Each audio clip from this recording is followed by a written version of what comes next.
ক্যাম্পাসে এখন নেই। আমরা বলেছি ডাকসু নির্বাচন অবশ্যই অনুষ্ঠিত হতে হবে এবং সেখানে আমাদের বিশ্ববিদ্যালয়ে সকল ধরনের শিক্ষার্থী উৎসবমুখর পরিবেশে ভোট প্রয়োগ করবে। কিন্তু আমরা বারবার দাবি জানিয়েছি, আজকে আমরা লক্ষ্য করছি আমাদের নির্বাচন কমিশন এই দাবি মেনে নিয়েছে এবং তারা 16 অক্টোবর নির্বাচনের দিন ধার্য করেছে। আমরা নির্বাচন কমিশনকে সাধুবাদ জানাই। আমরা মনে করি আজকে নৈতিকতার বিজয় হয়েছে, শিক্ষার্থীদের বিজয় হয়েছে। যে সকল শিক্ষার্থীরা বাসায় চলে গেছে আমরা মনে করি তারা ক্যাম্পাসে ফিরবে উৎসবমুখর পরিবেশে। বিশ্ববিদ্যালয় প্রশাসন সাধারণ শিক্ষার্থীদের দাবির প্রেক্ষাপটে 19 তারিখের পরিবর্তে আগামী 16 তারিখে নির্বাচনের তারিখ ঘোষণা করেছে। রাজশাহী বিশ্ববিদ্যালয়ের হাজার হাজার শিক্ষার্থী সেটাকে স্বাগত জানিয়েছে।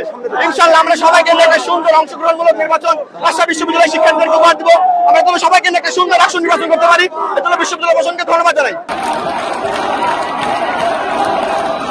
16 অক্টোবর রাকসু নির্বাচন দেয়া হলো 25 সেপ্টেম্বর থেকে পিছিয়ে। এটা অবশ্যই আমরা মানি না, আপনারা দেখতেই পাচ্ছেন। কারণ বারবার যে রাকসু নির্বাচন পেছানোর অপরাজনীতি চলতেছে, এ নিয়ে 4 বার রাকসু নির্বাচন পেছানো হলো। তারা যদি রাকসু নির্বাচন দেওয়ার মানসিকতা তাদের না থাকে, তারা একবারেই বলুক যে আমরা রাকসু নির্বাচন দিব না।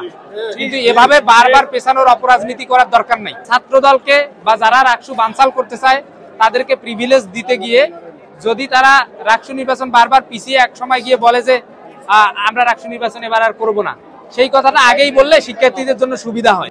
কারণ শিক্ষার্থীরা এই যে আগামী 25 তারিখ রাকসু নির্বাচন হবে কি হবে না এইটার দোলাচলে পরে অনেক শিক্ষার্থী ভাই বোনেরা বাড়ি গিয়েছে, আপনারা দেখতে পেয়েছেন। এই প্রশাসনের স্ট্রং কোনো ভূমিকা না থাকার কারণে সবগুলোতেই যেই সিন্ডিকেট তাদেরকে ব্যবহার করতেছে নির্বাচন পেছানোর জন্য, নির্বাচন বানচাল করার জন্য, সেই সিন্ডিকেটের ফাঁদে পড়ে গিয়ে তারা একটা দুর্বল ভূমিকা পালন করতেছে। এই 25 তারিখ যে এটা ছিল, এটা তো আগে থেকেই ঠিক করা ছিল। তারা এটার আমরা আগেই বলেছিলাম যে শর্ট অ্যানালাইসিস করে একটা তারিখ দেন, যেই তারিখ সবাই মেনে নিবে। কিন্তু এই তারিখ এমন তারিখ দিল, আবার এই তারিখে এসে প্রশ্নটা ফিরে এনে আবার তারা নাটক করা শুরু করছে। আমরা বলবো আমাদের 25 তারিখের রাকসু নির্বাচন যেটা পিছিয়ে দেয়া হলো, এটা অবশ্যই ধিকৃত কাজ হয়েছে। আমাদের কর্মসূচি, পরবর্তী কর্মসূচি আপনাদের জানিয়ে দেবো ইনশাআল্লাহ।